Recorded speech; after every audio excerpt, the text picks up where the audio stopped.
കാവ്യവസ്ത്രത്തെയും സന്യാസി സമൂഹത്തെയും അപമാനിച്ച പപ്പു യാദവ് എംപിയുടെ പ്രവൃത്തി അപലപനീയമെന്ന് ശബരിമല കർമ്മസമിതി ജനറൽ കൺവീനർ STR കുമാർ. ഇതിന് പ്രതിപക്ഷത്തെ ചില നേതാക്കൾ പിന്തുണയുമായി എത്തിയതും നിരാശാജനകമാണ്.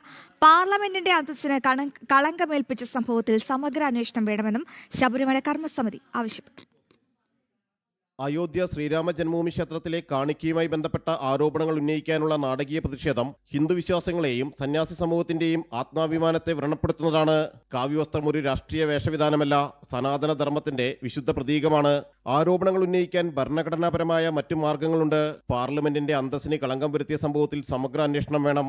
പാർലമെന്റ് ചട്ടങ്ങളനുസരിച്ച് നടപടി സ്വീകരിക്കണമെന്നും ശബരിമല കർമ്മസമിതി ജനറൽ കൺവീനർ STR കുമാർ ആവശ്യപ്പെട്ടു.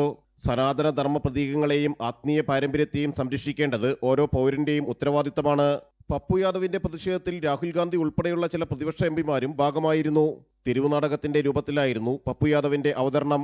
കാണിക്ക സ്വന്തം പോക്കറ്റിലേക്ക് മാറ്റുന്ന പുരോഹിതനായായിരുന്നു അഭിനയം. സംഭവത്തിൽ വിവിധ ഭാഗങ്ങളിൽ ലഭിച്ച പരാതികളിൽ പോലീസ് കേസുകൾ എടുത്തിട്ടുണ്ട്. ജനം, കൊച്ചി.